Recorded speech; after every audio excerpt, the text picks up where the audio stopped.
Butler, the President's Cabinet.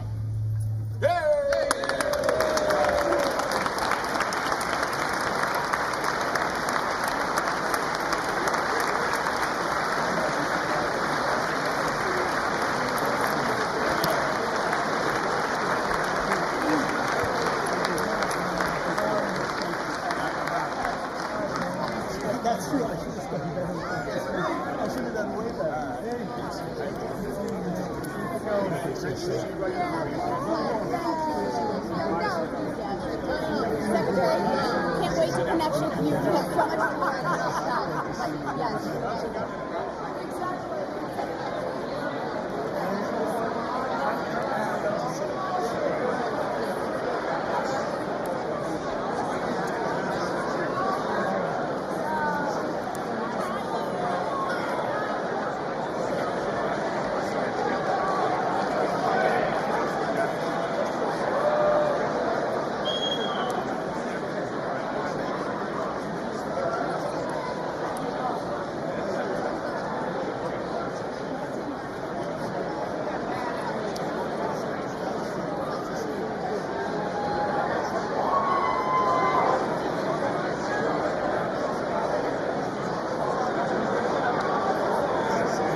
Mr. Speaker, the President of the United States.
Thank you.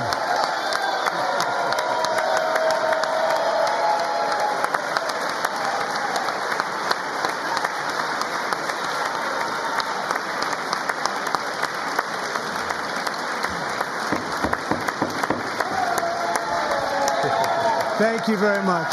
Thank you very much. It's a great honor. Thank you very much. Speaker Johnson, Vice President Vance, the First Lady of the United States,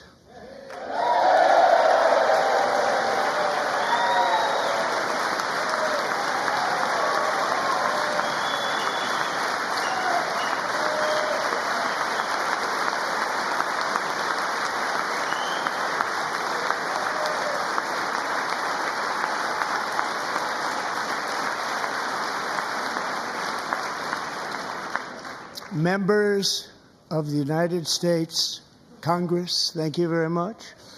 And to my fellow citizens, America is back.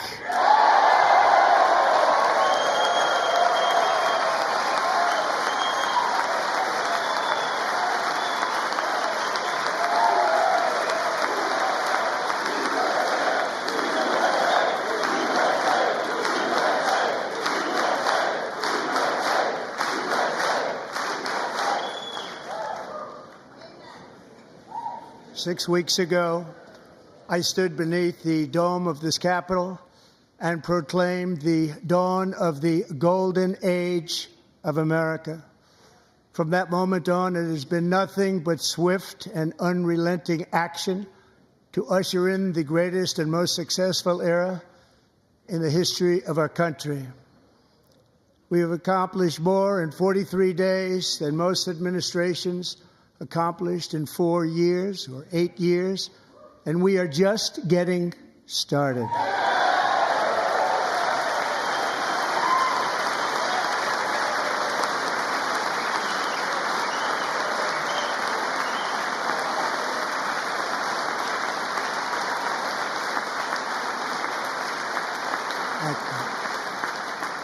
I return to this chamber tonight to report that America's momentum is back, our spirit is back, our pride is back, our confidence is back, and the American dream is surging bigger and better than ever before.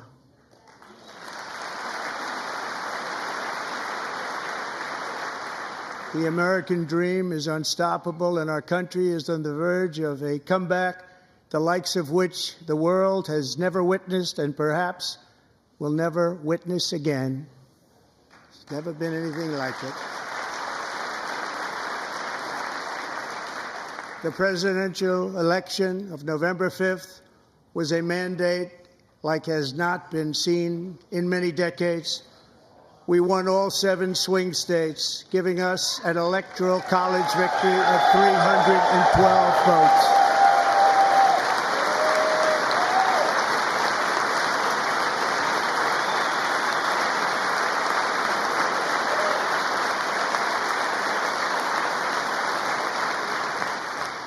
We won the popular vote by big numbers and won counties in our country.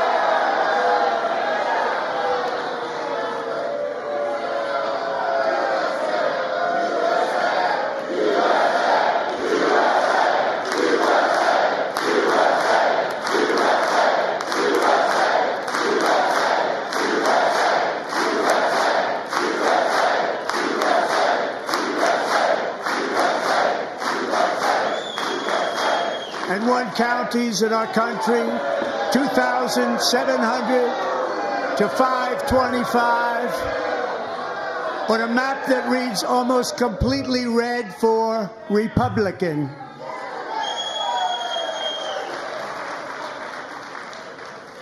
Now, for the first time in modern history, more Americans believe that our country is headed in the right direction than the wrong direction. In fact, it's an astonishing record, 27-point swing, the most ever.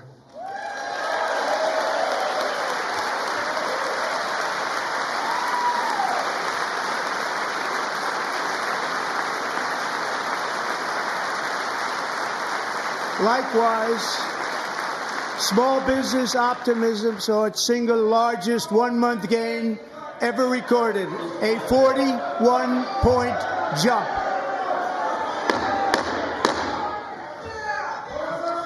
Members are directed to uphold and maintain decorum in the House and to cease any further disruptions. That's your warning.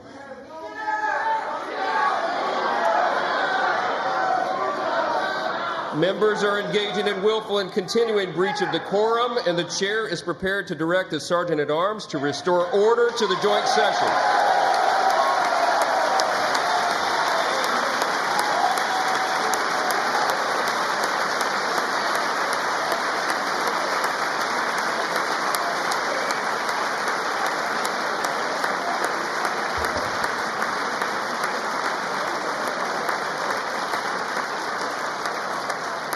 Mr. Green, take your seat. Take your seat, sir. Take your seat. Finding that members continue to engage in willful and concerted disruption of proper decorum, the chair now directs the Sergeant-at-Arms to restore order. Remove this gentleman from the chamber.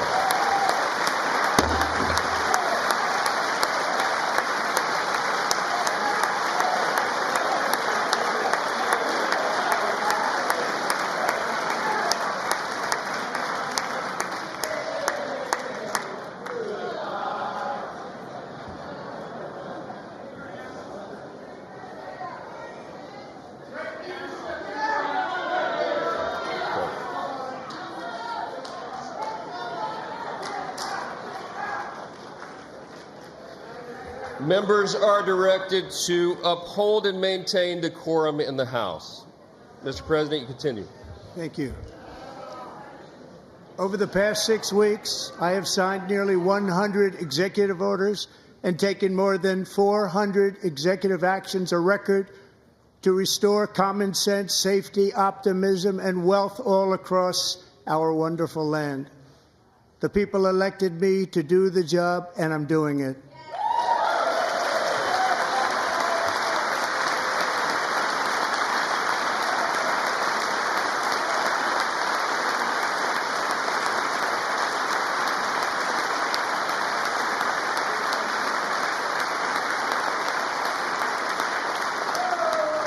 In fact, it has been stated by many that the first month of our presidency, it's our presidency, is the most successful in the history of our nation. By many.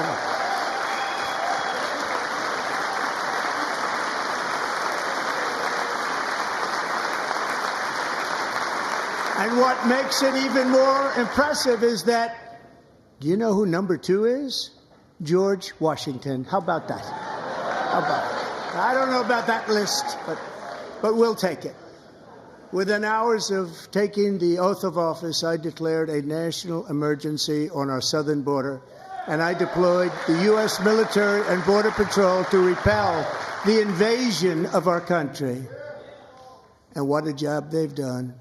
As a result, illegal border crossings last month were by far the lowest ever recorded, ever.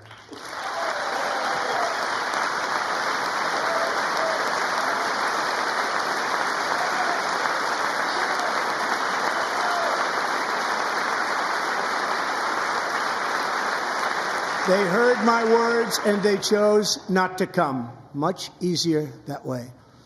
In comparison, under Joe Biden, the worst president in American history, there were hundreds of thousands of illegal crossings a month, and virtually all of them, including murderers, drug dealers, gang members, and people from mental institutions and insane asylums, were released into our country. Who would want to do that?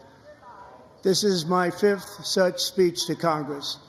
And once again, I look at the Democrats in front of me, and I realize there is absolutely nothing I can say to make them happy or to make them stand or smile or applaud. Nothing I can do. I could find a cure to the most devastating disease, a disease that would wipe out entire nations, or announce the answers to the greatest economy in history or the stoppage of crime to the lowest levels ever recorded. And these people sitting right here will not clap, will not stand, and certainly will not cheer for these astronomical achievements. They won't do it, no matter what. Five times I've been up here. It's very sad, and it just shouldn't be this way.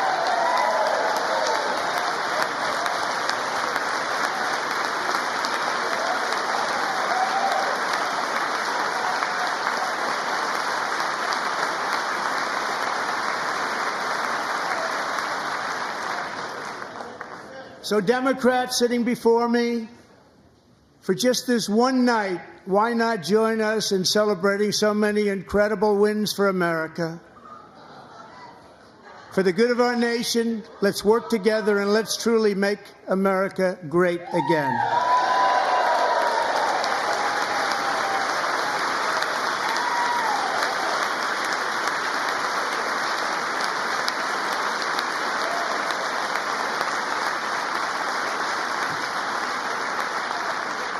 Every day, my administration is fighting to deliver the change America needs to bring a future that America deserves, and we're doing it. This is a time for big dreams and bold action. Upon taking office, I imposed an immediate freeze on all federal hiring, a freeze on all new federal regulations, and a freeze on all foreign aid.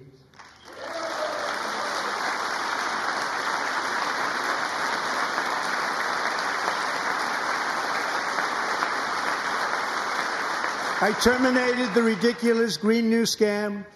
I withdrew from the unfair Paris Climate Accord, which was costing us trillions of dollars that other countries were not paying. I withdrew from the corrupt World Health Organization.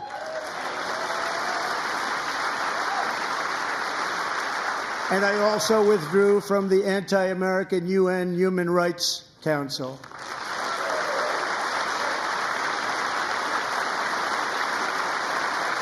We ended all of Biden's environmental restrictions that were making our country far less safe and totally unaffordable. And importantly, we ended the last administration's insane electric vehicle mandate, saving our auto workers and companies from economic destruction.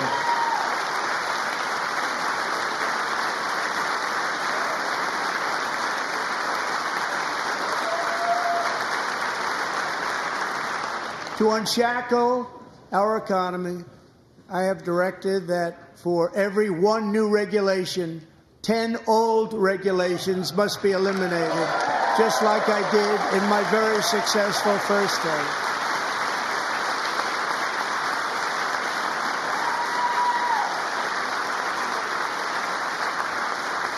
And in that first term, we set records on ending unnecessary rules and regulations like no other president had done before. We ordered all federal workers to return to the office. They will either show up for work in person or be removed from their job.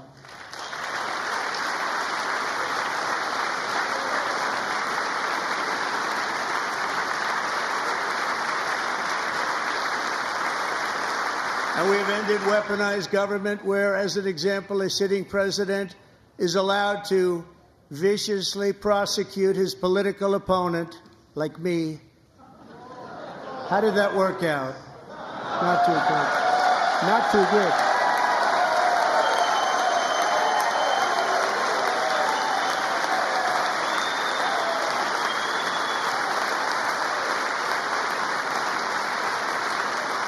And I have stopped all government censorship and brought back free speech in America. It's back.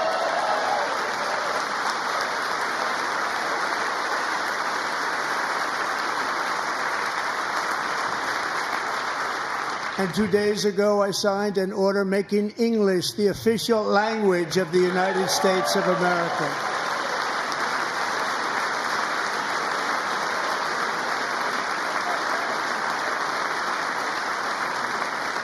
I renamed the Gulf of Mexico the Gulf of America.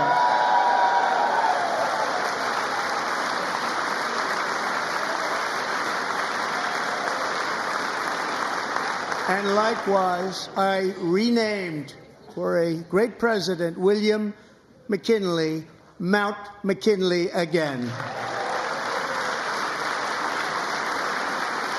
Beautiful Alaska. We love Alaska. We've ended the tyranny of so-called diversity, equity, and inclusion policies all across the entire federal government and indeed the private sector and our military.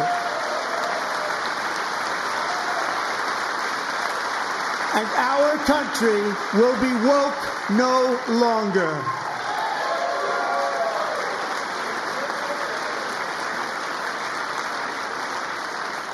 We believe that whether you are a doctor, an accountant, a lawyer, or an air traffic controller, you should be hired and promoted based on skill and competence, not race or gender. Very important.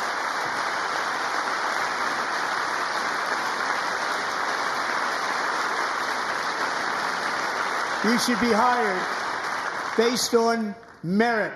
And the Supreme Court, in a brave and very powerful decision, has allowed us to do so. Thank you. Thank you very much. Thank you. We have removed the poison of critical race theory from our public schools, and I signed an order making it the official policy of the United States government that there are only two genders, male and female.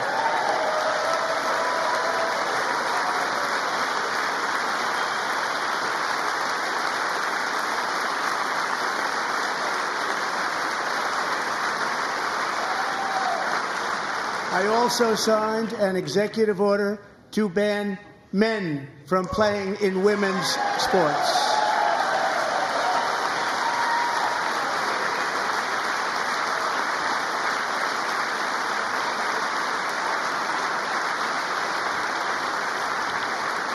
Three years ago, Peyton McNabb was an all-star high school athlete, one of the best, preparing for a future in college sports.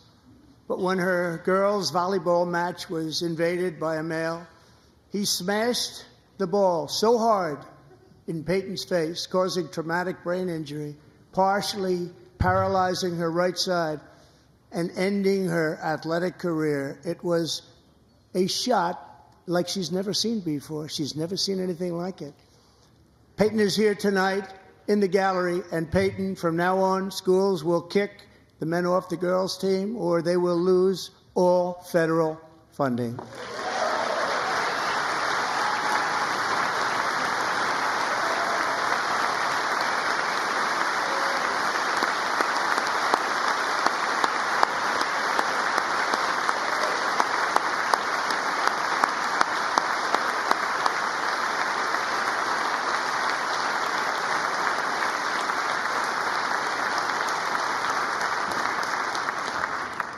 And if you really want to see numbers, just take a look at what happened in the women's boxing, weightlifting, track and field, swimming, or cycling, where a male recently finished a long-distance race 5 hours and 14 minutes ahead of a woman for a new record by 5 hours.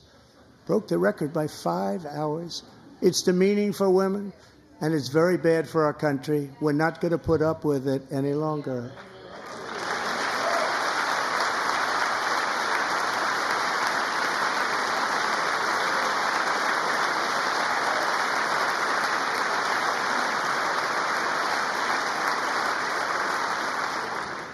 What I have just described is only a small fraction of the common sense revolution that is now, because of us, sweeping the entire world. Common sense has become a common theme, and we will never go back. Never. Never going to let that happen. Among my very highest priorities is to rescue our economy and get dramatic and immediate relief to working families. As you know, we inherited from the last administration an economic catastrophe and an inflation nightmare. Their policies drove up energy prices, pushed up grocery costs, and drove the necessities of life out of reach for millions and millions of Americans. They've never had anything like it. We suffered the worst inflation in 48 years, but perhaps even in the history of our country. They're not sure. As president, I'm fighting every day to reverse this damage and make America affordable again.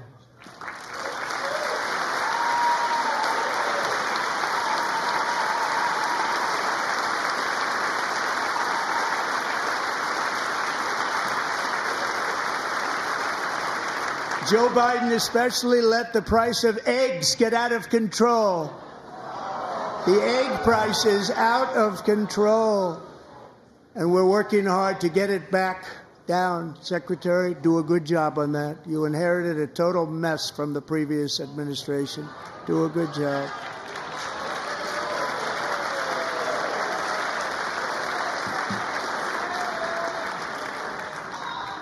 A major focus of our fight to defeat inflation is rapidly reducing the cost of energy.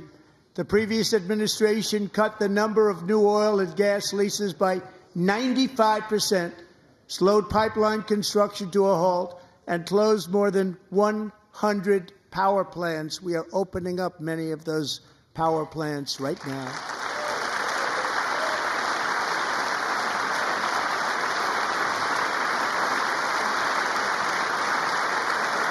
And frankly, we have never seen anything like it.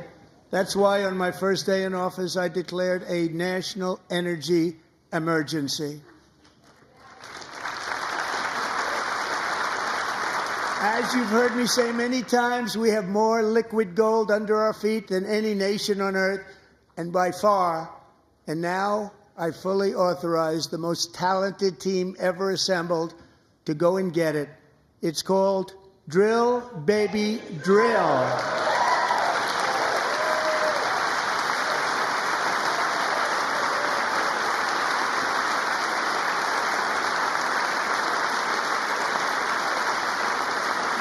My administration is also working on a gigantic natural gas pipeline in Alaska, among the largest in the world, where Japan, South Korea, and other nations want to be our partner with investments of trillions of dollars each. There's never been anything like that one.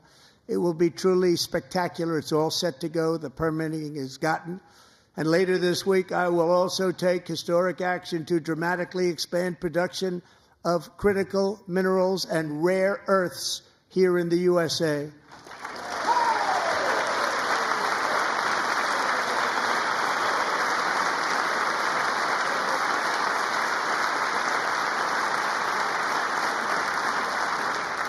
To further combat inflation, we will not only be reducing the cost of energy, but will be ending the flagrant waste of taxpayer dollars.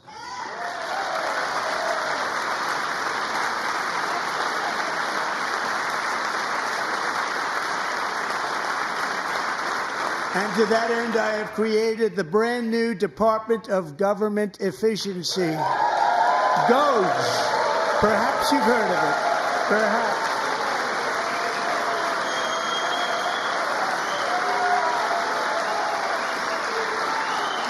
Which is headed by Elon Musk, who is in the gallery tonight.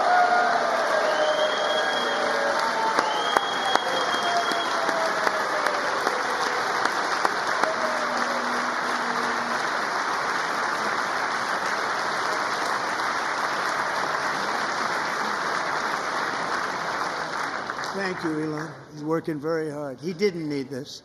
He didn't need this. Thank you very much. We appreciate it. Everybody here, even this side, appreciates it, I believe. They just don't want to admit that. Just listen to some of the appalling waste we have already identified. $22 billion from HHS to provide free housing and cars for illegal aliens. $45 million for diversity, equity, and inclusion scholarships in Burma. $40 million to improve the social and economic inclusion of sedentary migrants. Nobody knows what that is. $8 million to promote LGBTQI+ in the African nation of Lesotho, which nobody has ever heard of. $60 million for indigenous peoples and Afro-Colombian empowerment in Central America. $60 million. $8 million for making mice transgender. This is real. $32 million for a left-wing propaganda operation in Moldova. $10 million for male circumcision in Mozambique. $20 million for the Arab Sesame Street in the Middle East. It's a program. $20 million for a program.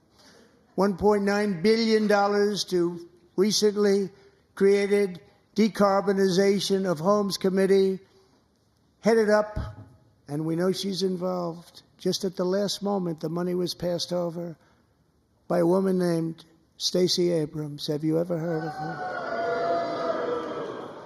A $3.5 million consulting contract for lavish fish monitoring. $1.5 million for voter confidence in Liberia. $14 million for social cohesion in Mali. $59 million for illegal alien hotel rooms in New York City. He's a real estate developer. He's done very well. $250,000 to increase vegan local climate action innovation in Zambia. $42 million for social and behavior change in Uganda. $14 million for improving public procurement in Serbia. $47 million for improving learning outcomes in Asia. Asia's doing very well with learning. You know what we're doing. We should use it ourselves. And $101 million for DEI contracts at the Department of Education. The most ever paid, nothing even like it. Under the Trump administration, all of these scams, and they're far worse, but I didn't think it was appropriate to talk about them. They're so bad. Many more have been found out and exposed and swiftly terminated by a group of very intelligent, mostly young people, headed up by Elon, and we appreciate it. We found hundreds of billions of dollars of fraud.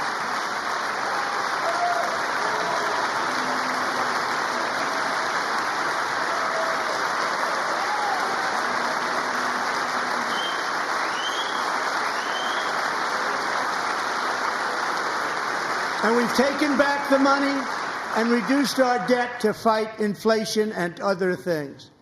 Taken back a lot of that money. We got it just in time. This is just the beginning.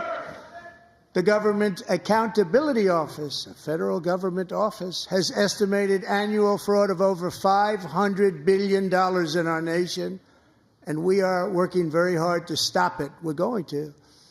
We're also identifying shocking levels of incompetence and probable fraud in the Social Security program for our seniors, and that our seniors and people that we love rely on.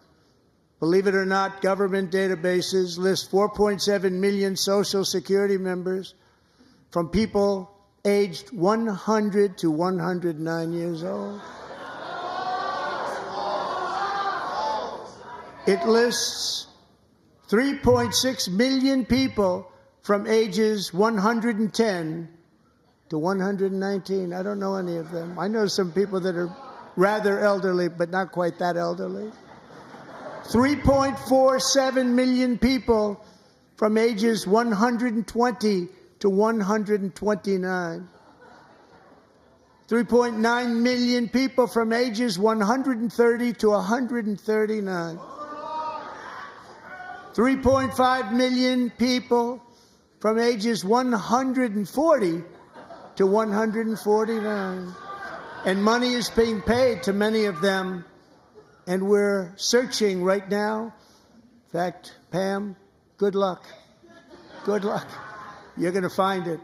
But a lot of money is paid out to people because it just keeps getting paid, and nobody does, and it really hurts Social Security and hurts our country. 1.3 million people from ages 150 to 159, and over 130,000 people, according to the Social Security databases, are age over 160 years old. We have a healthier country than I thought, Bobby.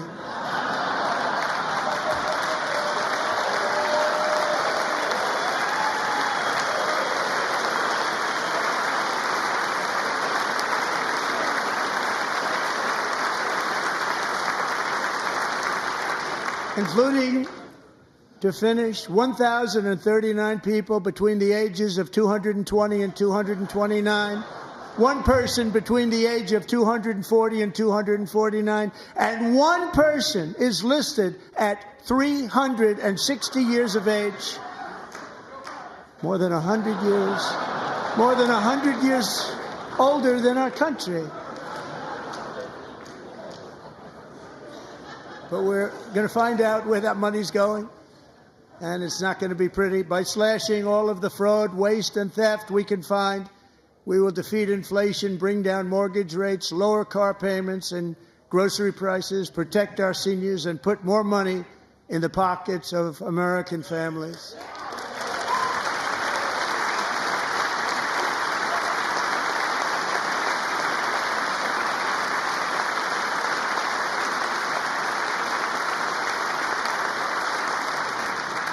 And today, interest rates took a beautiful drop, big, beautiful drop. It's about time. And in the near future, I want to do what has not been done in 24 years, balance the federal budget. We're going to balance it.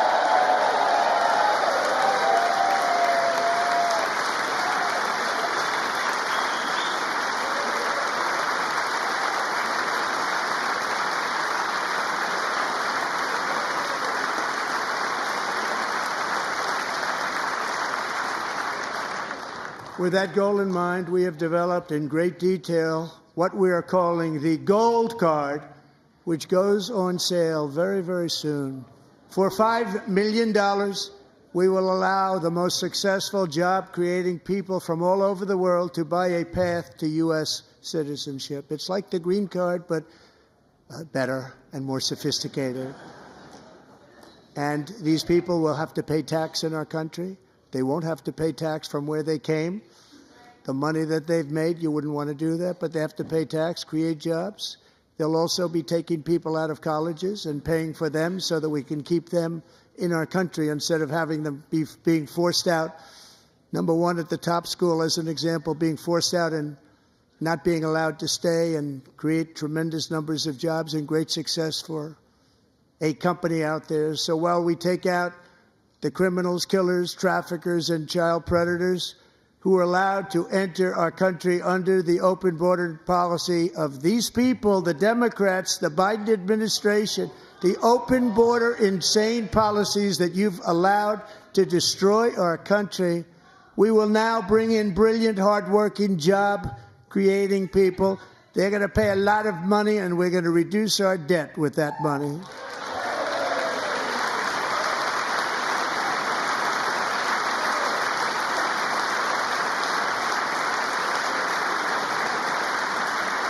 Americans have given us a mandate for bold and profound change.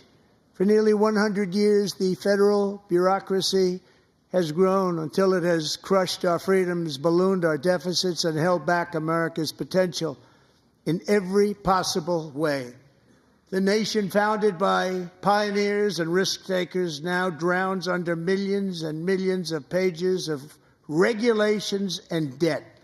Approvals that should take 10 days to get instead take 10 years, 15 years, and even 20 years before you're rejected.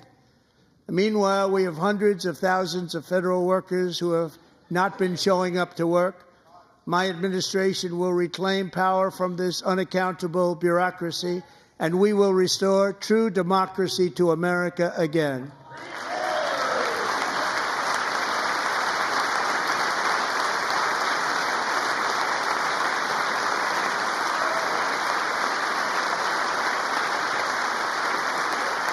And any federal bureaucrat who resists this change will be removed from office immediately. Because we are draining the swamp. It's very simple. And the days of rule by unelected bureaucrats are over.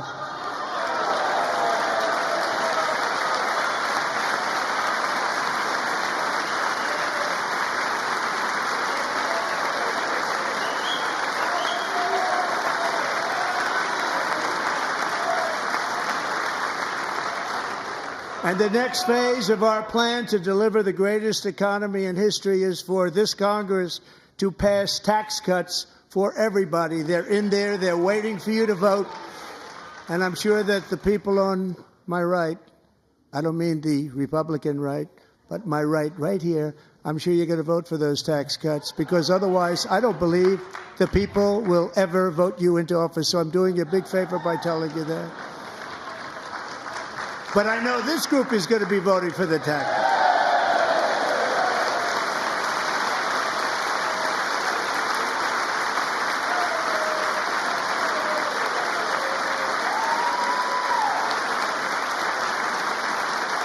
Thank you.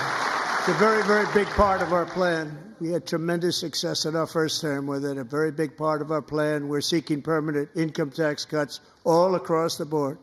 And to get urgently needed relief to Americans hit especially hard by inflation, I'm calling for no tax on tips, no tax on overtime, and no tax on Social Security benefits for our great seniors.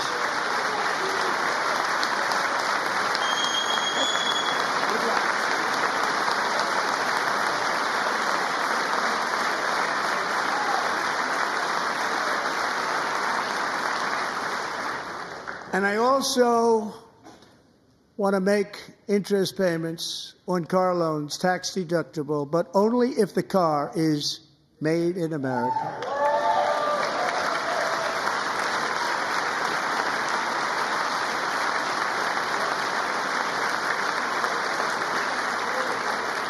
And by the way, we're going to have growth in the auto industry like nobody's ever seen. Plants are opening up all over the place. Deals are being made. Never seen. That's a combination of the election win and tariffs. It's a beautiful word, isn't it?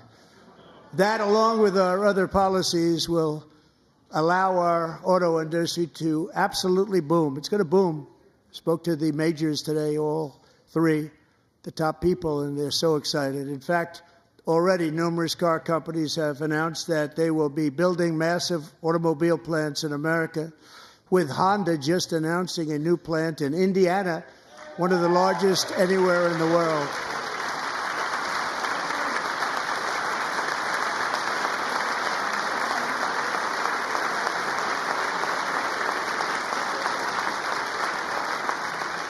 And this has taken place since our great victory on November 5th, a date which will hopefully go down as one of the most important in the history of our country.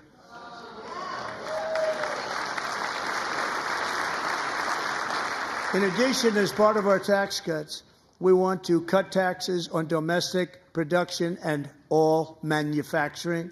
And just as we did before, we will provide 100% expensing. It will be retroactive to January 20th, 2025. And it was one of the main reasons why our tax cuts were so successful in our first term, giving us the most successful economy in the history of our country. First term. We had a great first term.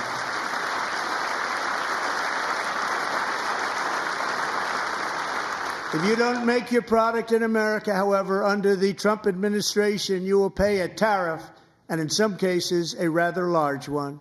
Other countries have used tariffs against us for decades, and now it's our turn to start using them against those other countries. On average, the European Union, China, Brazil, India, Mexico, and Canada, have you heard of them? And countless other nations charge us tremendously higher tariffs than we charge them. It's very unfair.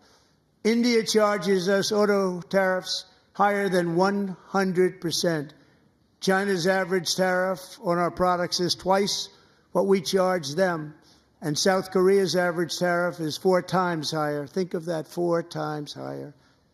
And we give so much help militarily and in so many other ways to South Korea. But that's what happens. This is happening by friend and foe. This system is not fair to the United States and never was. And so on April 2nd, I wanted to make it April 1st, but I didn't want to be accused of April Fool's Day. That's not, just one day cost us a lot of money. But we're going to do it in April. I'm a very superstitious person. April 2nd, reciprocal tariffs kick in. And whatever they tariff us, other countries, we will tariff them. That's reciprocal, back and forth. Whatever they tax us, we will tax them.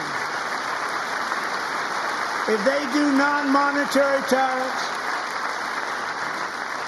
to keep us out of their market, then we will do non-monetary barriers to keep them out of our market. There's a lot of that, too. They don't even allow us in their market. We will take in trillions and trillions of dollars and create jobs like we have never seen before. I did it with China, and I did it with others, and the Biden administration couldn't do anything about it because there was so much money they couldn't do anything about it. We have been ripped off for decades by nearly every country on earth, and we will not let that happen any longer.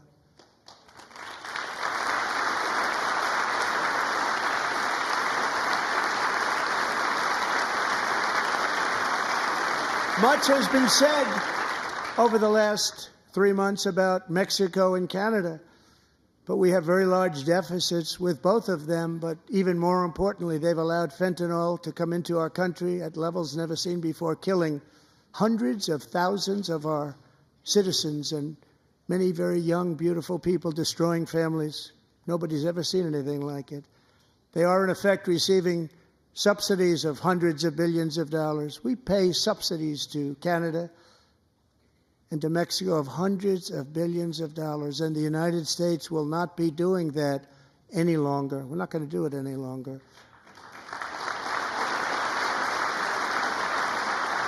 Thanks to our America First policies we're putting into place, we have had $1.7 trillion of new investment in America in just the past few weeks.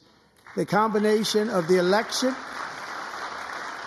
and our economic policies that people of SoftBank, one of the most brilliant anywhere in the world, announced a $200 billion investment. OpenAI and Oracle, Larry Ellison, announced $500 billion investment, which they wouldn't have done if Kamala had won. Apple announced $500 billion investment. Tim Cook called me. He said, I cannot spend it fast enough. It's going to be much higher than that, I believe. They'll be building their plants here instead of in China.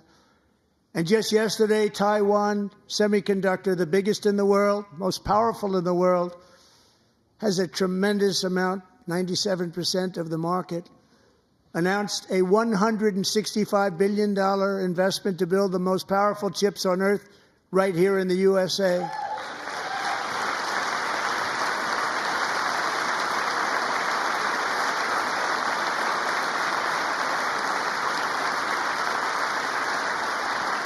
And we're not giving them any money. Your CHIPS Act is a horrible, horrible thing. We give hundreds of billions of dollars, and it doesn't mean a thing. They take our money and they don't spend it.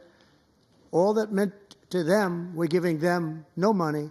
All that was important to them was they didn't want to pay the tariffs, so they came and they're building, and many other companies are coming. We don't have to give them money.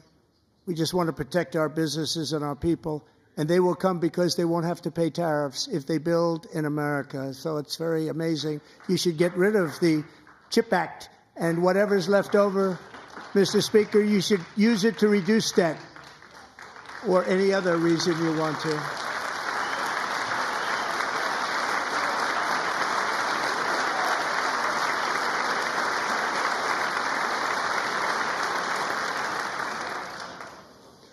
Our new trade policy will also be great for the American farmer. I love the farmer,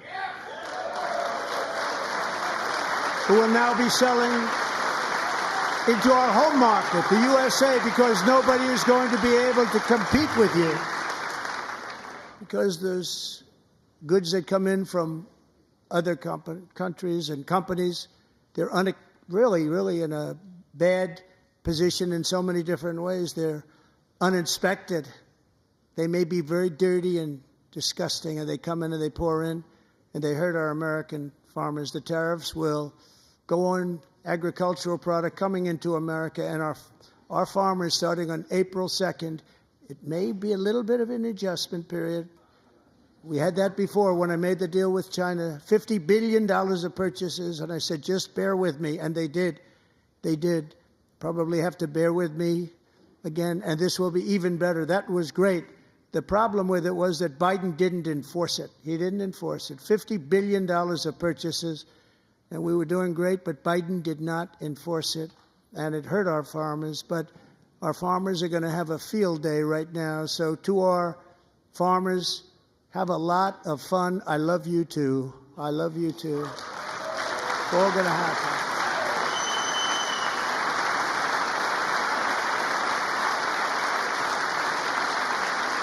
And I have also imposed a 25% tariff on foreign aluminum, copper, lumber, and steel, because if we don't have, as an example, steel and lots of other things, we don't have a military, and frankly, we just won't have a country very long.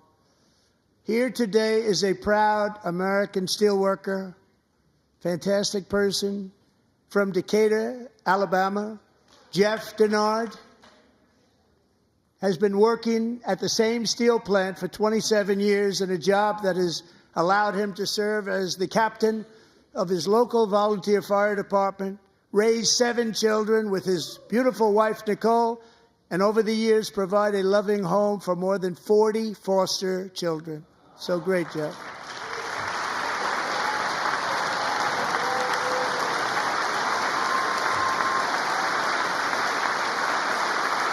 Thank you, Jeff.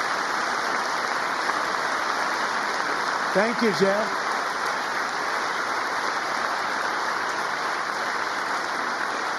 Stories like Jeff's remind us that tariffs are not just about protecting American jobs. They're about protecting the soul of our country. Tariffs are about making America rich again and making America great again, and it's happening, and it will happen rather quickly. There'll be a little disturbance, but we're okay with that. It won't be much. No, you're not. Oh. And look where Biden took us. Very low, the lowest we've ever been. Jeff, I want to thank you very much. And I also want to recognize another person who has devoted herself to foster care community. She works so hard on it. A very loving person, our magnificent First Lady of the United States.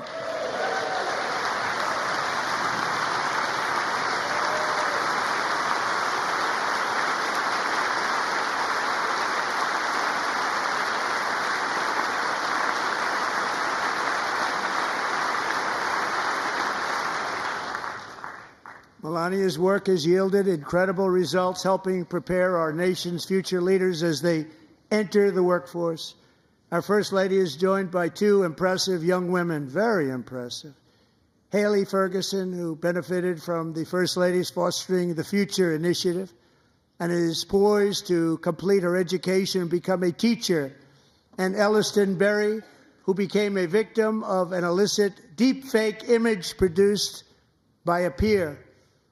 With Elliston's help, the Senate just passed the Take It Down Act, and this is so important. Thank you very much, John. John Thune, thank you. Stand up, John.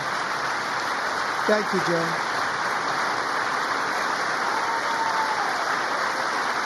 Thank you all very much.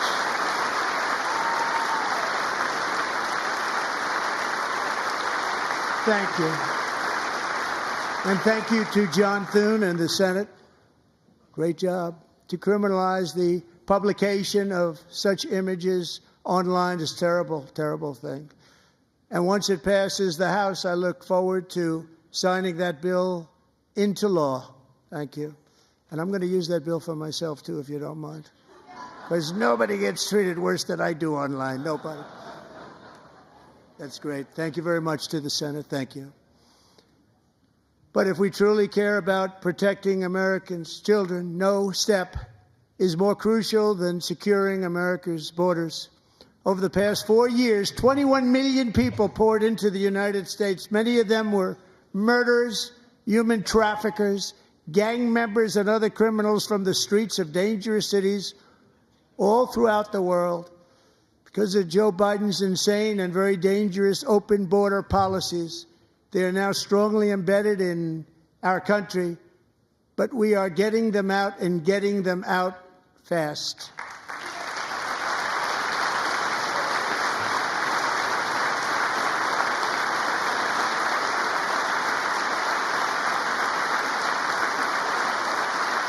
And I want to thank Tom Homan and Christy. I want to thank you and Paul of Border Patrol.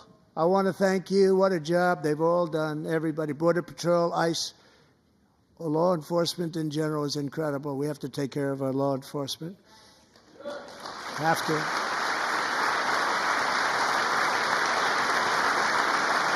Last year,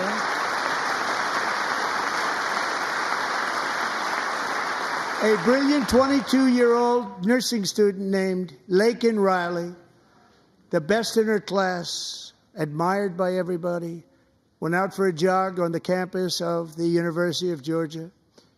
That morning, Laken was viciously attacked, assaulted, beaten, brutalized, and horrifically murdered. Laken was stolen from us by a savage illegal alien gang member who was arrested while trespassing across Biden's open southern border and then set loose into the United States under the heartless policies of that failed administration. It was indeed a failed administration. He had then been arrested and released in a Democrat-run sanctuary city, a disaster, before ending the life of this beautiful young angel. With us this evening are Laken's beloved mother, Allison, and her sister, Lauren.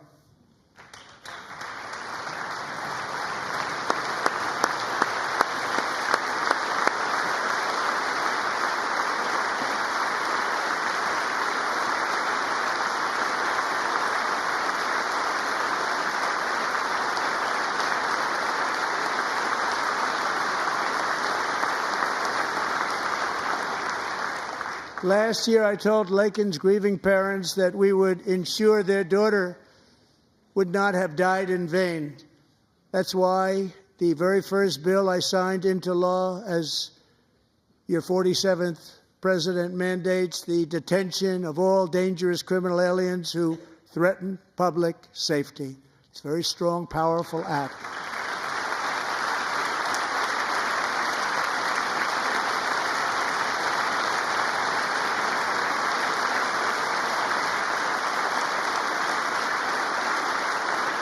It's called the Laken-Riley Act. So Allison and Lauren, America will never, ever forget our beautiful Laken Hope Riley.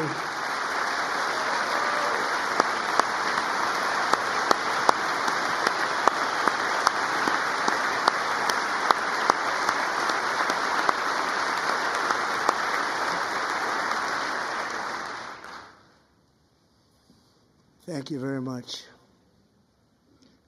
Since taking office, my administration has launched the most sweeping border and immigration crackdown in American history, and we quickly achieved the lowest numbers of illegal border crossers ever recorded. Thank you.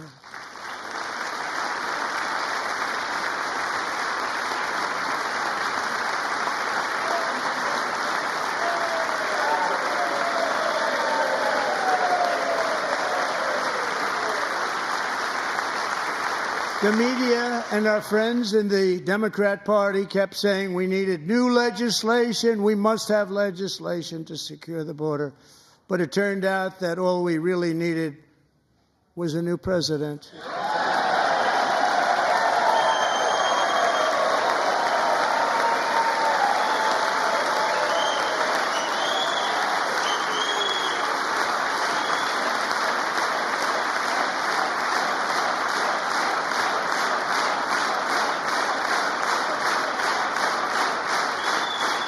Thank you. Joe Biden didn't just open our borders, he flew illegal aliens over them to overwhelm our schools, hospitals, and communities throughout the country. Entire towns like Aurora, Colorado, and Springfield, Ohio, buckled under the weight of the migrant occupation and corruption like nobody's ever seen before. Beautiful towns destroyed. Now, just as I promised in my inaugural address, we are achieving the great liberation of America.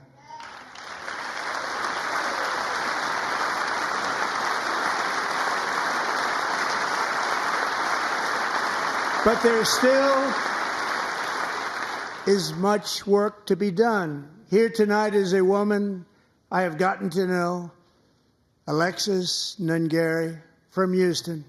Wonderful woman. Last June, Alexis's 12-year-old daughter, her precious Jocelyn, walked to a nearby convenience store. She was kidnapped, tied up, assaulted for 2 hours under a bridge, and horrifically murdered. Arrested and charged with this heinous crime are 2 illegal alien monsters from Venezuela, released into America by the last administration through their ridiculous open border. The death of this beautiful 12-year-old girl and the agony of her mother and family touched our entire nation greatly.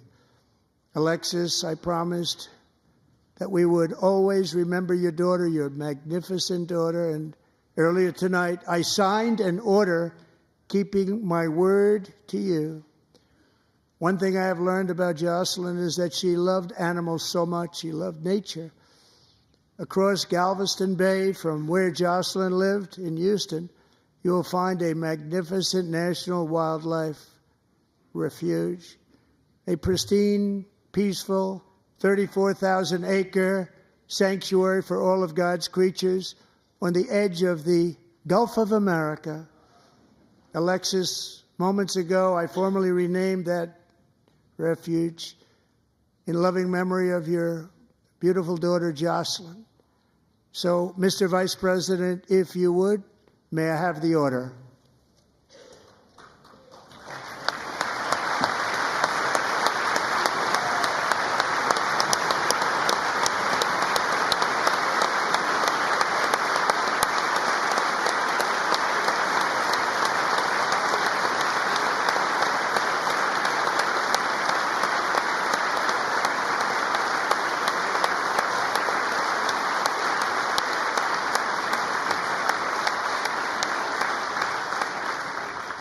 Thank you very much. All 3 savages charged with Jocelyn and Lakin's murders were members of the Venezuelan prison gang, the toughest gang, they say, in the world, known as Tren de Aragua.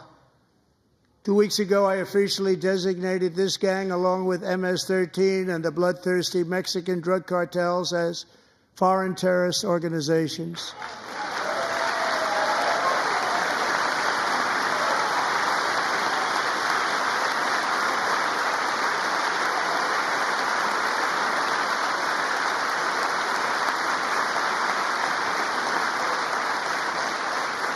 They are now officially in the same category as ISIS, and that's not good for them. Countless thousands of these terrorists were welcomed into the U.S. by the Biden administration. But now every last one will be rounded up and forcibly removed from our country, or, if they're too dangerous, put in jails, standing trial in this country, because we don't want them to come back ever. With us this evening is a warrior on the front lines of that battle, Border Patrol Agent Roberto Ortiz. Great guy.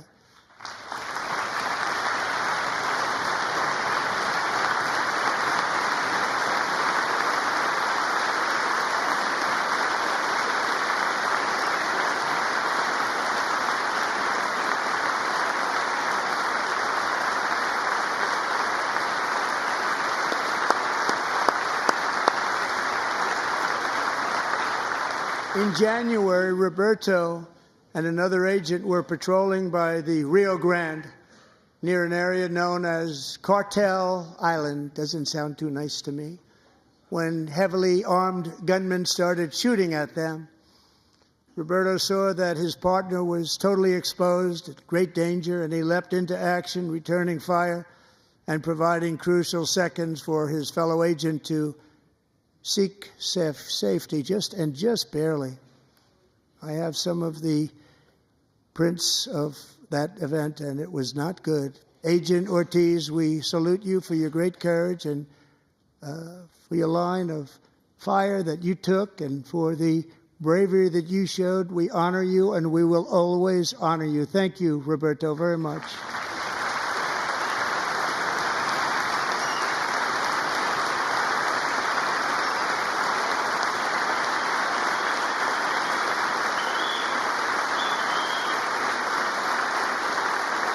Thank you, Roberto.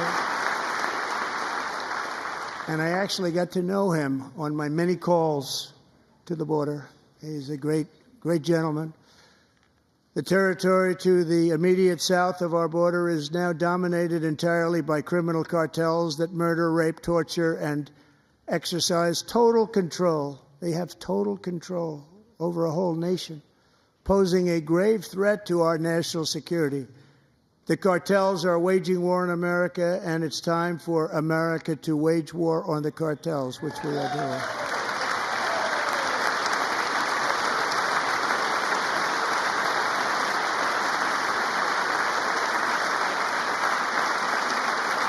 Five nights ago, Mexican authorities, because of our tariff policies being imposed on them, think of this, handed over to us 29 of the biggest cartel leaders in their country. That has never happened before. They want to make us happy.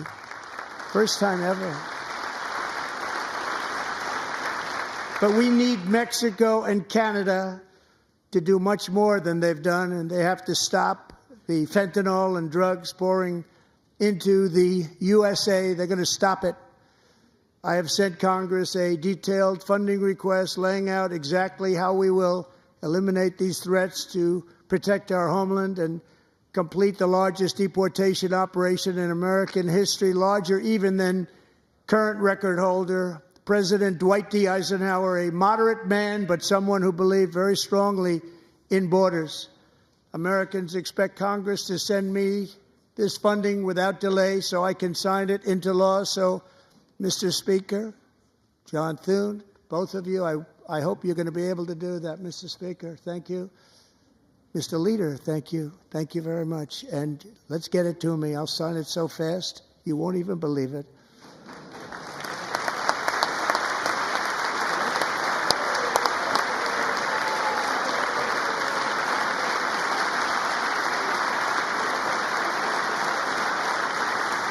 And as we reclaim our sovereignty, we must also bring back law and order to our cities and towns.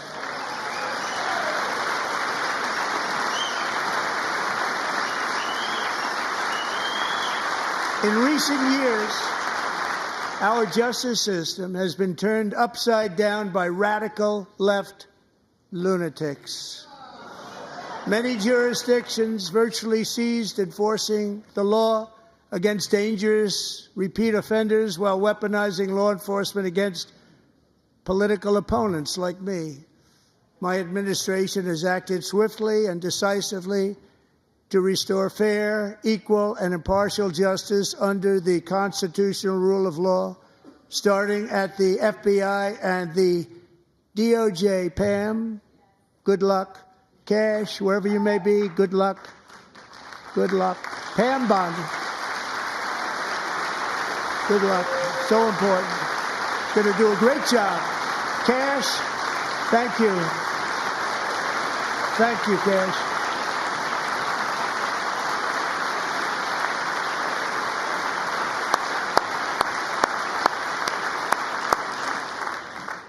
They've already started very strong. They're going to do a fantastic job. You're going to be very proud of them. We're also once again giving our police officers the support, protection, and respect they so dearly deserve. They have to get it. They have such a hard, dangerous job, but we're going to make it less dangerous. The problem is the bad guys don't respect the law, but they're starting to respect it, and they soon will respect it. This also includes our great fire departments throughout the country. Our firemen and women are unbelievable people, and we'll never forget them. And besides that, they voted for me in record numbers, so I have no choice.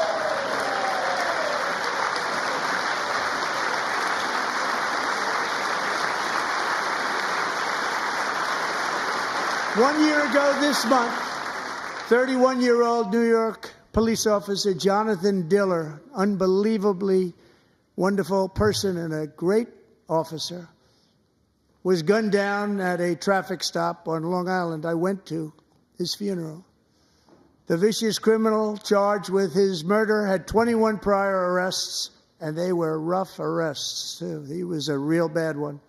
The thug in the seat next to him had 14 prior arrests and went by the name of Killer. He was Killer. He killed other people, they say, a lot of them. I attended Officer Diller's service, and when I met his wife and one-year-old son, Ryan, it was very inspirational, actually.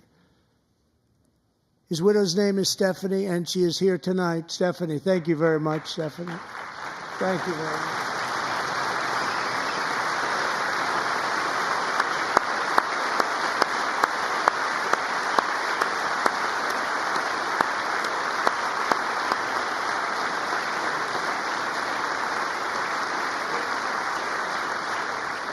Stephanie, we're going to make sure that Ryan knows his dad was a true hero, New York's finest, and we're going to get these cold-blooded killers and repeat offenders off our streets, and we're going to do it fast. Got to stop it.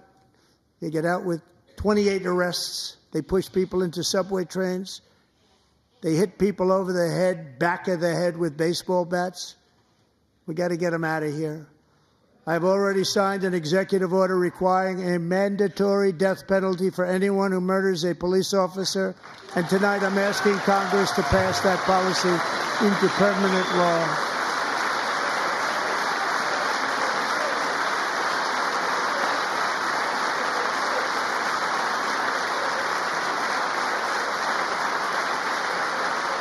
I'm also asking for a new crime bill getting tough on repeat offenders while enhancing protections for America's police officers so they can do their jobs without fear of their lives being totally destroyed. They don't want to be killed. We're not going to let them be killed. Joining us in the gallery tonight is a young man who truly loves our police.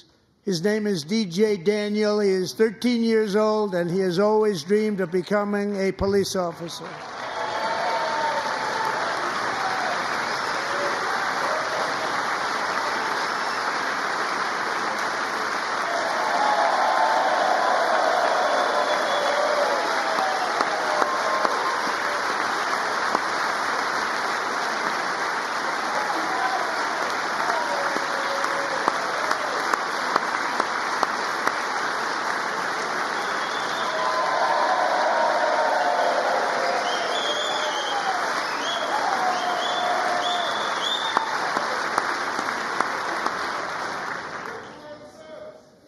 But in 2018, DJ was diagnosed with brain cancer. The doctors gave him 5 months at most to live. That was more than 6 years ago.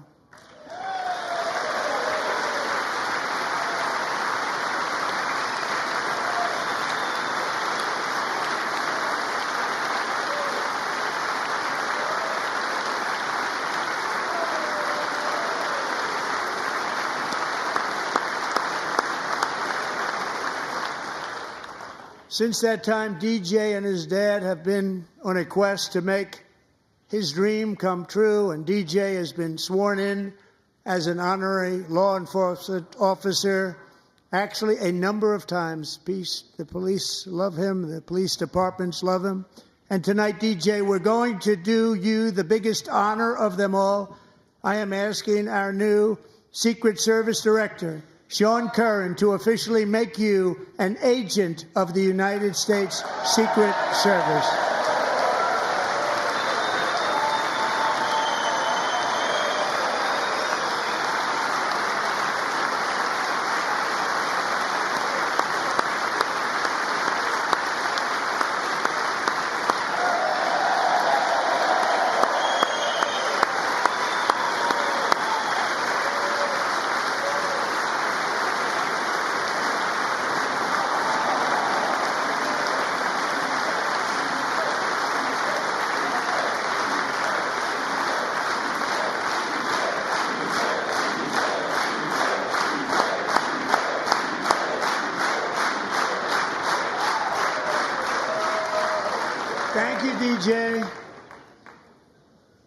DJ's doctors believe his cancer likely came from a chemical he was exposed to when he was younger.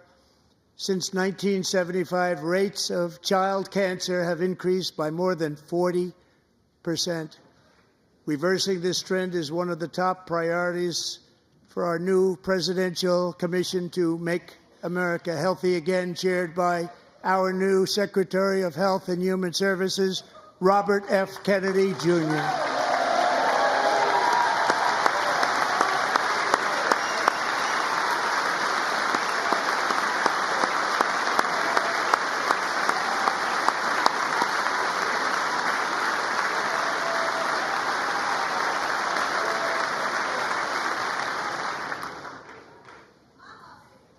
With the name Kennedy, you would have thought everybody over here would have been cheering.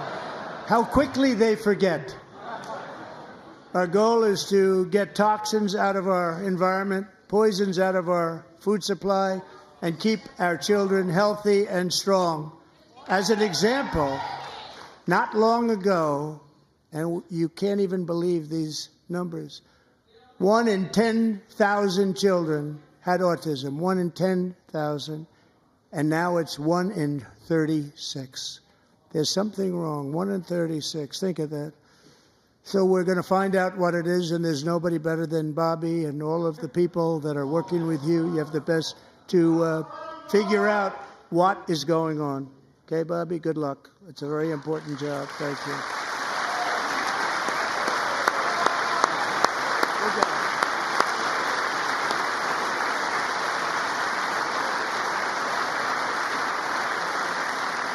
Thank you. My administration is also working to protect our children from toxic ideologies in our schools. A few years ago, January Littlejohn and her husband discovered that their daughter's school had secretly socially transitioned their 13-year-old little girl. Teachers and administrators conspired to deceive January and her husband while encouraging her daughter to use a new name and pronouns. They, them pronoun, actually, all without telling January, who is here tonight and is now a courageous advocate against this form of child abuse. January, thank you. Thank you. Thank you very much.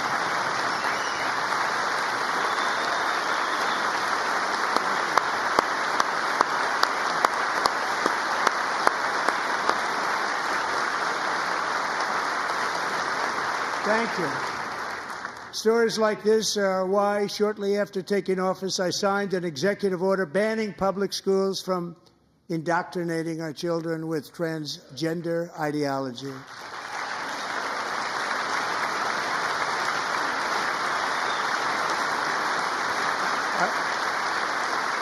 I also signed an order to cut off all taxpayer funding to any institution that engages in the sexual mutilation of our youth.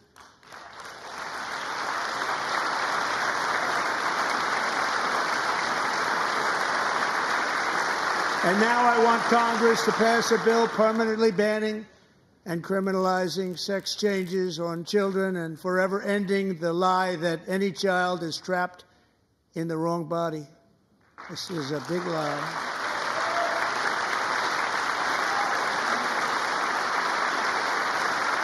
And our message to every child in America is that you are perfect exactly the way God made you.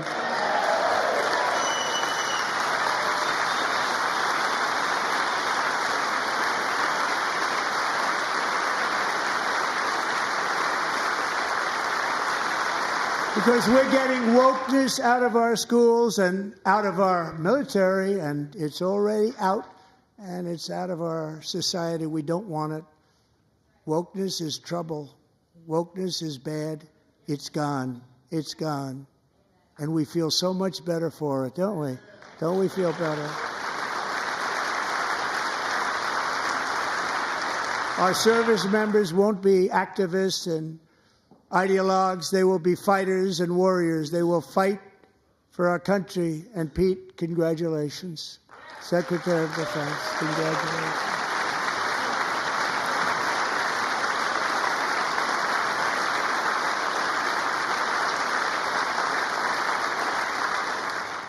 And he's not big into the woke movement, I can tell you. I know him well. I am pleased to report that in January, the U.S. Army had its single best recruiting month in 15 years, and that all armed services are having among the best recruiting results ever in the history of our services. What a difference.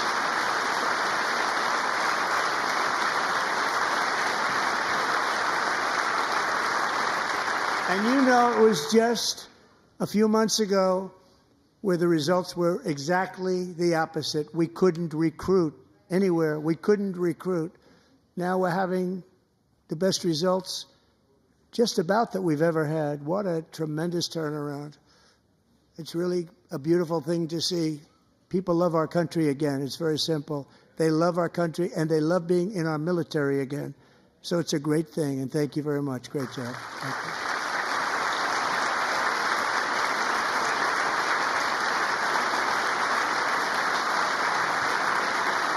We're joined tonight by a young man, Jason Hartley, who knows the weight of that call of duty. Jason's father, grandfather, and great-grandfather all wore the uniform. Jason tragically lost his dad, who was also a Los Angeles County Sheriff's deputy when he was just a boy, and now he wants to carry on the family legacy of service. Jason is a senior in high school, a 6-letter varsity athlete, a really good athlete, they say, a brilliant student with a 4.46, that's good, GPA. And his greatest dream is to attend the U.S. Military Academy at West Point.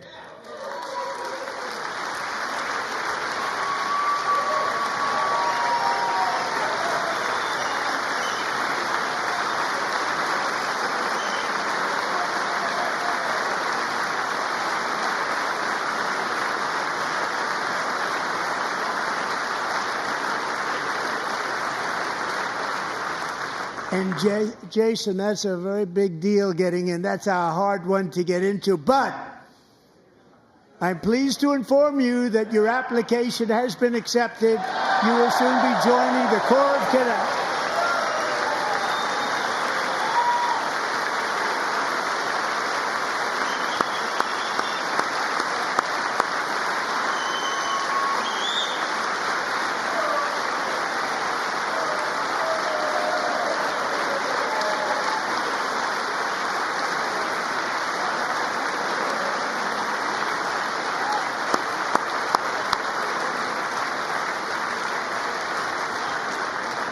Thank you. Jason, you're going to be on the long gray line, Jason. As Commander-in-Chief, my focus is on building the most powerful military of the future. As a first step, I'm asking Congress to fund a state-of-the-art Golden Dome missile defense shield to protect our homeland, all made in the USA.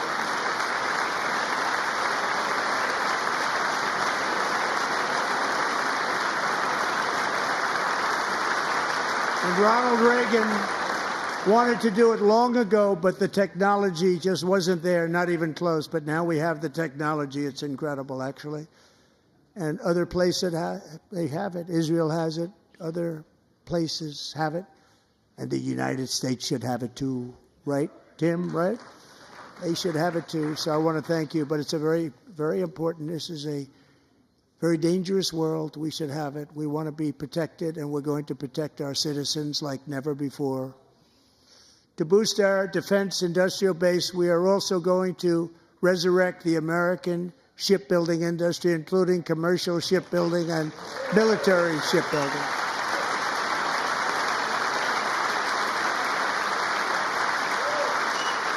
And for that purpose, I am announcing tonight that we will create a new Office of Shipbuilding in the White House and offer special tax incentives to bring this industry home to America where it belongs. We used to make so many ships. We don't make them anymore very much, but we're going to make them very fast, very soon. It will have a huge impact. To further enhance our national security, my administration will be reclaiming the Panama Canal, and we've already started doing it.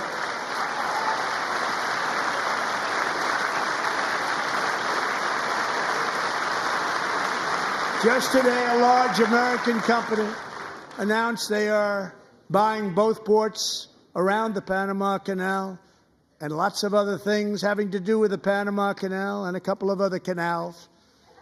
The Panama Canal was built by Americans for Americans, not for others, but others could use it. But it was built at tremendous cost of American blood and treasure. 38,000 workers died building the Panama Canal. They died of malaria. They died of snake bites and mosquitoes. Not a nice place to work. They paid them very highly to go there, knowing there was a 25% chance that they would die.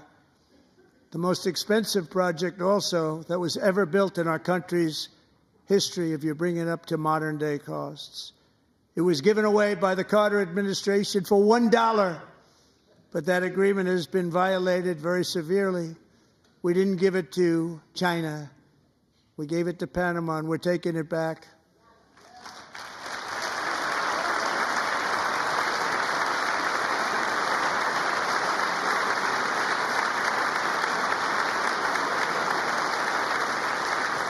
And we have Marco Rubio in charge. Good luck, Marco. Now, we know who to blame if anything goes wrong. Now, Marco's been amazing, and he's going to do a great job. Think of it. He got 100 votes. You know, he was approved with actually 99, but the 100th was this gentleman, and I feel very certain. So let's assume he got 100 votes. And I'm either very, very happy about that or I'm very concerned about it. But he's already proven. I mean, he's a great gentleman. He's respected by everybody, and we appreciate you voting for Marco. He's going to do a fantastic job. Thank you. Thank you. He's doing a great job. Great job. And I also have a message tonight for the incredible people of Greenland. We strongly support your right to determine your own future.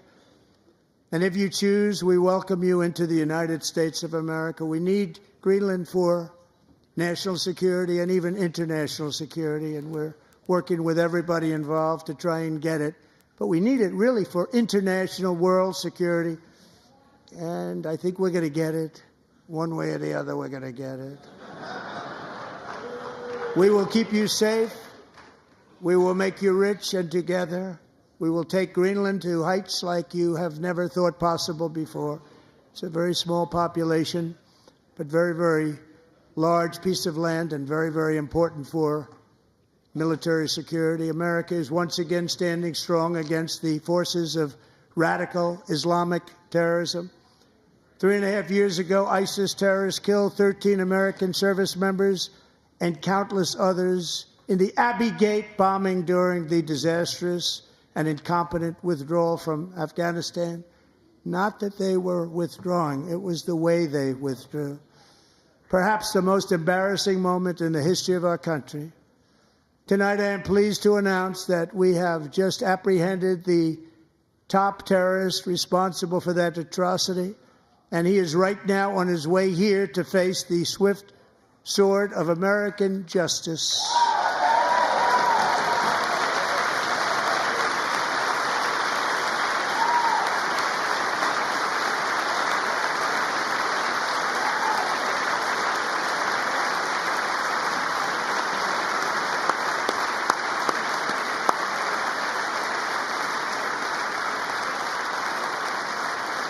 And I want to thank especially the government of Pakistan for helping arrest this monster.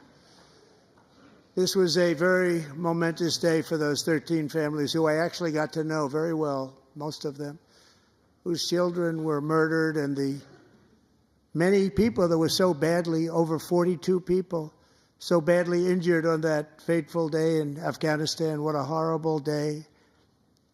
Such incompetence was shown. That when Putin saw what happened, I guess he said, wow, maybe this is my chance. That's how bad it was. Should have never happened. Grossly incompetent people. I spoke to many of the parents and loved ones, and they're all in our hearts tonight.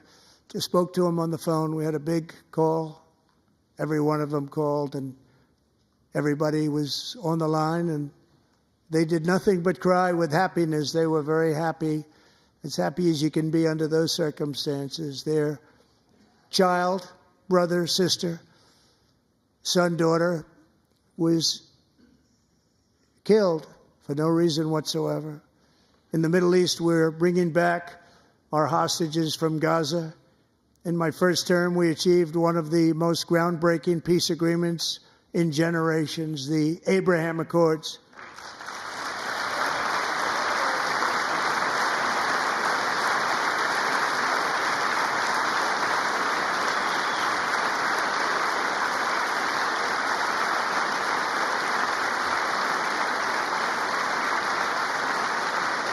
And now we're going to build on that foundation to create a more peaceful and prosperous future for the entire region. A lot of things are happening in the Middle East. People have been talking about that so much lately with everything going on with Ukraine and Russia.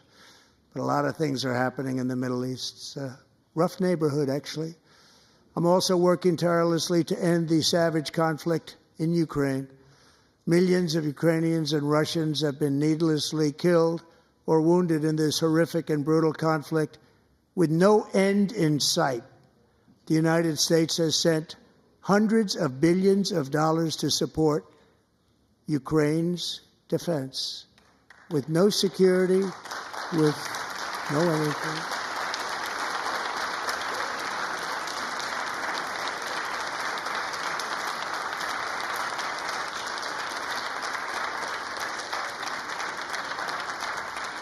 Do you want to keep it going for another 5 years?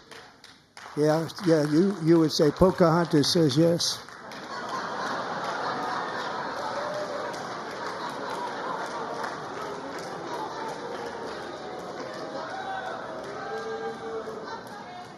$2,000 people are being killed every single week. More than that. They're Russian young people. They're Ukrainian young people. They're not Americans. But I want it to stop. Meanwhile, Europe has sadly spent more money buying Russian oil and gas than they have spent on defending Ukraine, by far. Think of that. They've spent more buying Russian oil and gas than they have defending. And we've spent perhaps $350 billion, like taking candy from a baby. That's what happened. And they've spent $100 billion. What a difference that is.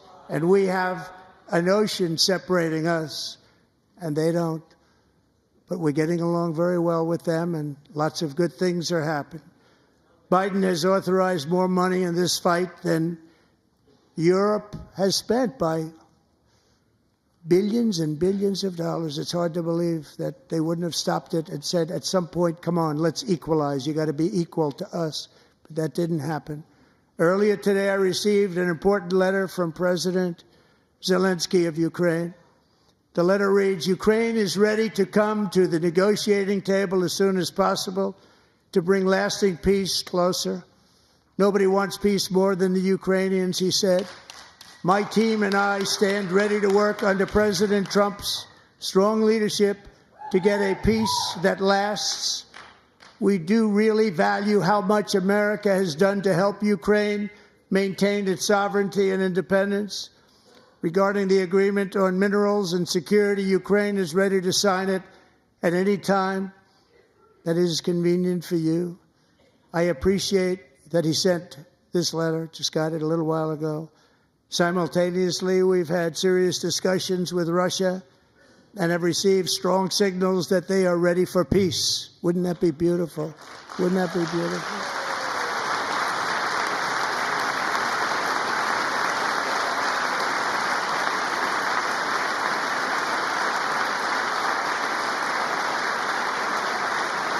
Wouldn't that be beautiful?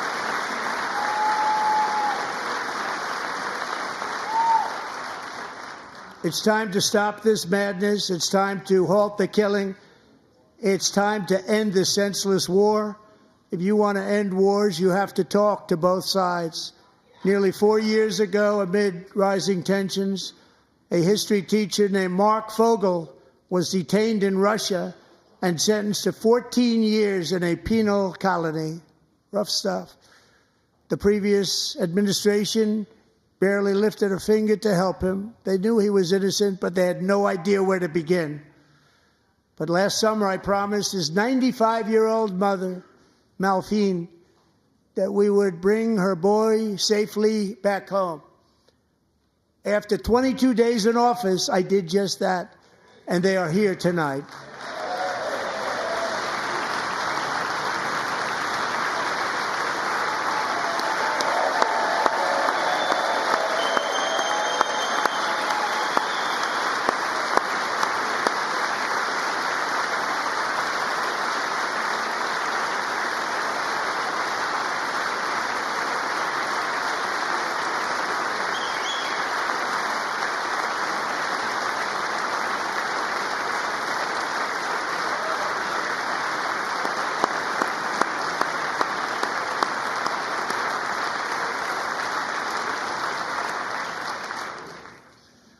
To Mark and his great mom, we are delighted to have you safe and sound and with us. As fate would have it, Mark Fogel was born in a small rural town in Butler, Pennsylvania. Have you heard of it? Where his mother has lived for the past 78 years. I just happened to go there last July 13th for a rally. That was not pleasant. And that is where I met his beautiful mom right before I walked onto that stage. And I told her I would not forget what she said about her son. And I never did I? Never forgot. Less than 10 minutes later, at that same rally, gunfire rang out, and a sick and deranged assassin unloaded 8 bullets from his sniper's perch into a crowd of many thousands of people. My life was saved by a fraction of an inch, but some were not so lucky. Corey Comparator was a firefighter, a veteran, a Christian, a husband, a devoted father, and above all, a protector. When the sound of gunshots pierced the air, it was a horrible sound. Corey knew instantly what it was and what to do.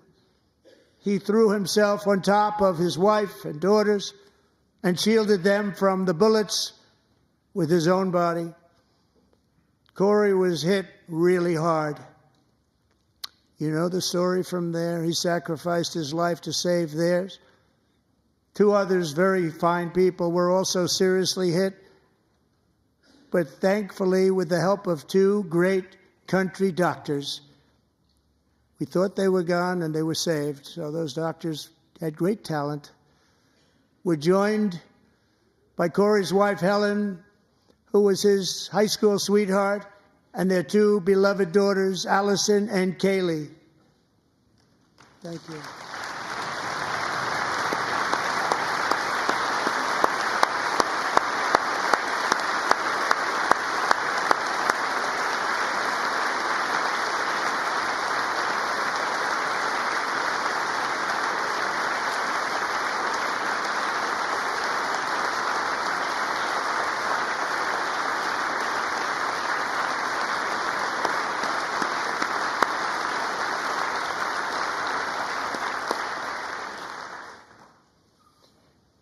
To Helen, Allison, and Kaylee, Corey is looking down on his 3 beautiful ladies right now, and he is cheering you on. He loves you. He is cheering you on. Corey was taken from us much too soon, but his destiny was to leave us all with a shining example of the selfless devotion of a true American patriot. It was love like Corey's that built our country, and it's love like Corey's that is going to make our country more majestic than ever before. I believe that my life was saved that day in Butler for a very good reason. I was saved by God to make America great again. I believe that. Thank you. Thank you.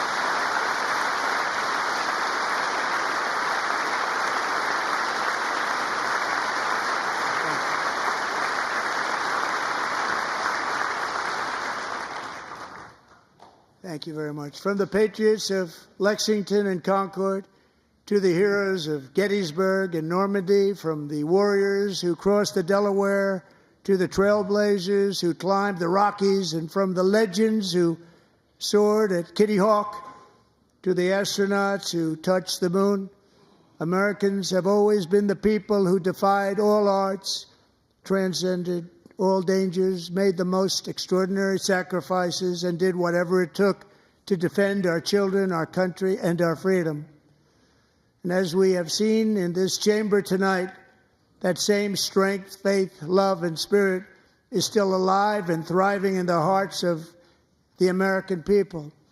Despite the best efforts of those who would try to censor us, silence us, break us, destroy us, Americans are today a proud, free, sovereign, and independent nation that will always be free, and we will fight for it till death. We will never let anything happen to our beloved country, because we are a country of doers, dreamers, fighters, and survivors. Our ancestors crossed a vast ocean, strode into the unknown wilderness, and carved their fortunes from the rock and soil of a perilous and very dangerous frontier. They chased our destiny across a boundless continent. They built the railroads, laid the highways, and graced the world with American marvels like the Empire State Building, the mighty Hoover Dam, and the towering Golden Gate Bridge. They lit the world with electricity, broke free of the force of gravity, fired up the engines of American industry, vanquished the communists, fascists, and Marxists all over the world, and gave us countless modern wonders sculptured out of iron, glass, and steel. We stand on the shoulders of these pioneers who won and built the modern age, these workers who poured their sweat into the skylines of our cities, these warriors who shed their blood on fields of battle and gave everything they had for our rights and for our freedom. Now it is our time to take up the righteous cause of American liberty.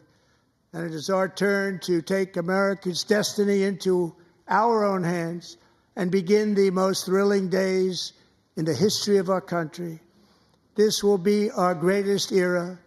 With God's help, over the next 4 years, we are going to lead this nation even higher, and we are going to forge the freest, most advanced, most dynamic, and most dominant civilization ever to exist on the face of this earth. We are going to create the highest quality of life, build the safest and wealthiest and healthiest and most vital communities anywhere in the world. We are going to conquer the vast frontiers of science, and we are going to lead humanity into space and plant the American flag on the planet Mars and even far beyond.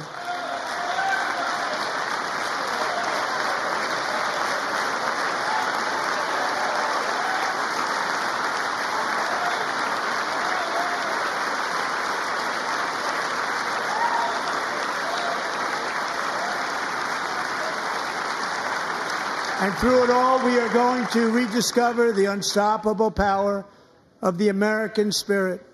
And we are going to renew unlimited promise of the American dream. Every single day, we will stand up and we will fight, fight, fight for the country our citizens believe in and for the country our people deserve.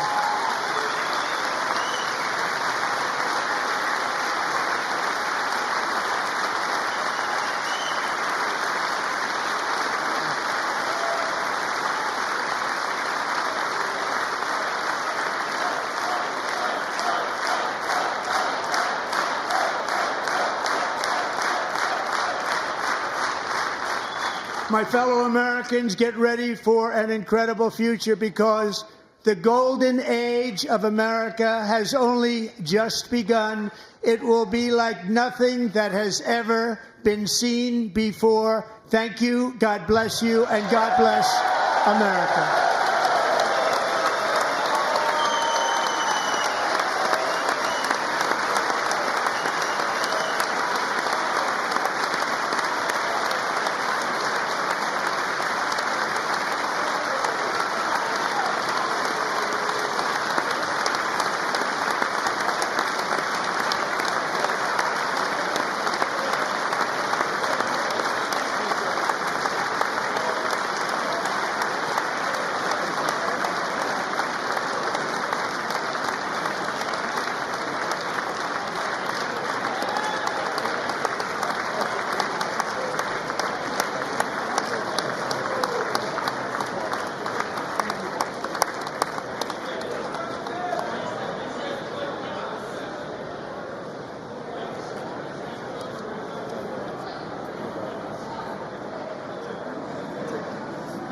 Thank you very much. Great job. Thank you. Great honor.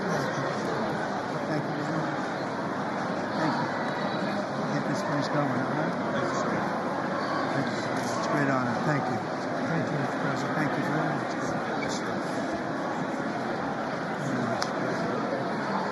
Thank you very much. Appreciate it. Thank you. I'll see you soon. Young people from all over. Well, I'm trying to.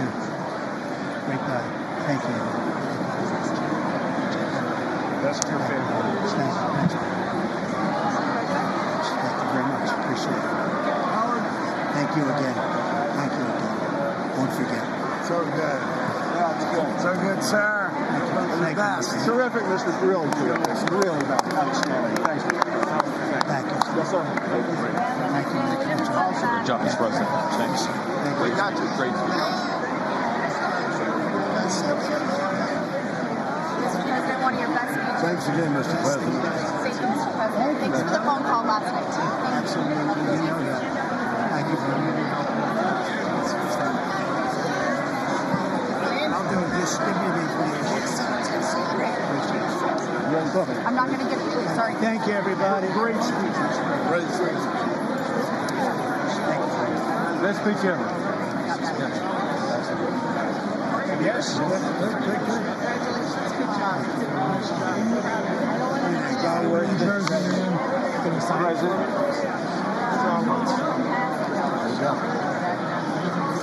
President Roger Williams, thanks for the call. I love Roger Williams. Thank you. You don't have to introduce yourself. Thank you, sir. Mr. President. I know you better than you do, Roger. Thank you so much. My great baseball player. America Good is- job. Great job you're doing. America is back. Thank you so much, Welcome you Mr. back to President. Pennsylvania anytime, sir. They stood for. Thank you all. They stood for another country, not our country. That was phenomenal. It's hard to believe, isn't it? That was fantastic, sir. That was Thank you very much. quick selfie. Mr. President. Good job, Mr. President. Great job. Thank you so much. Great speech. Thanks so much. Yes, sir. Back to Pennsylvania. Oh, just pick I want to say it all. Absolutely. West Virginia loves you. Oh, good. How you doing? All right? Did you get a chance to shake his hand earlier? Do you want me to get a picture of you shaking his hand or anything? You're good. Thank you very much. Let's do biofilm. Thank you, darling. Mister, thank you. I love you. Best speech on the floor ever. Yeah, it was so good. Thank you So very good. much. Hey, you rocked it, Mr. President. We're with you. 100% crushed. Thank you very much. Really good. It was awesome. Congratulations. President. Best speech ever. Thank you. It was. Fantastic. Mr. President, that was a great speech. That was awesome. God bless you. It was wonderful. Great job. Let's go. Get down to that. You get down. Good luck. Yes, sir. Thank you. It's so great. Thank you, everybody. Good job. Thank you for mentioning God needs to help us. Thank you, Mr. President. It's true. Mr. President. Thank you. Thank you. Great speech. Great speech. That was phenomenal. Thanks for taking my call. Good luck. Yeah. My man. Thank you for staying You strong. really triggered those people. Yeah. Tremendous, Mr. President. Thank Somebody you. did. Thank you so much. Thanks for the beneficial ownership and this week. That was Oh, a good yeah. time. Thanks for mentioning farmers. Well, we love our farmers. Thank you, man. Thank you, Mr. President. You earned this night. Thank you very much. Appreciate it. We're tired. Thank you, man. Proud of you. Thank you, Mr. President. Thank you so much. Thank you. Great again, Bradley. Thank you. You endorsed me. I'm here for you. I did indeed. You better believe it. Very well I did a done, good sir. endorsement. Very well President, home run. Thank you. Very much. job. You killed it. Mr. President. Thank you, everybody. You did great. Thank you. Good job. Thank Hey, you. great to see you. Slam dunk. You're doing good. Thank you, sir. You did amazing, per usual. Thank you. I'll see you. Thank you. Yes, sir. Thank you. Hey, cheese. Thank you. Got it? Love you, Got Mr. it? President. Yes. Thank you, everybody. Look at this beautiful city. New congressman from Eastern Washington. We've never met. Oh, Michael that's Baumgartner. good. I was one of Mike Leach's best friends. Oh, He that's thinks good. very Oh, highly Mike of you. was- oh, he was terrific. Tremendous. He was a great guy. Great What a speech. coach. Great. Thank you. Thank you very much. Respect for you. You did a great job. Yeah, thank you. Home run, Mr. Yeah, President. right. Home run. Home run. That was a good one. It was President, great. It was great. Good job. Good job. Thank you very much. Looking good. Look at him. I need to talk to you about some buildings, some public buildings. You let me know. I will. Thank you, sir. Mr. President. Gus, crazy. Have to.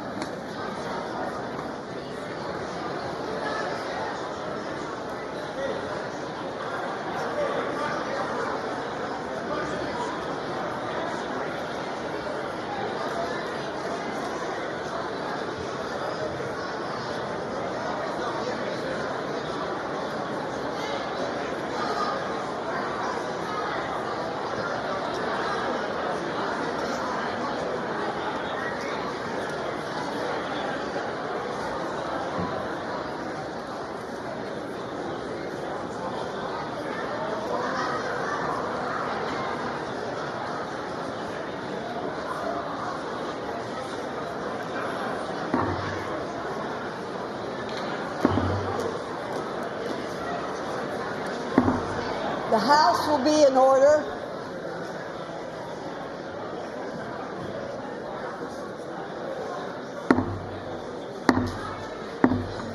The House will be in order. For what purpose does the gentleman from Louisiana seek recognition? Speaker, I move that the message of the President be referred to the Committee of the Whole House on the State of the Union and ordered printed. Without objection.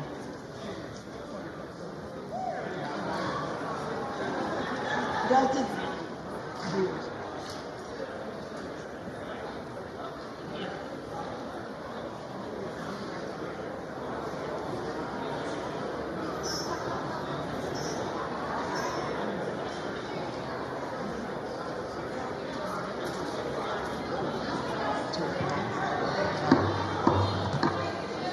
Does the gentleman from Louisiana have a motion?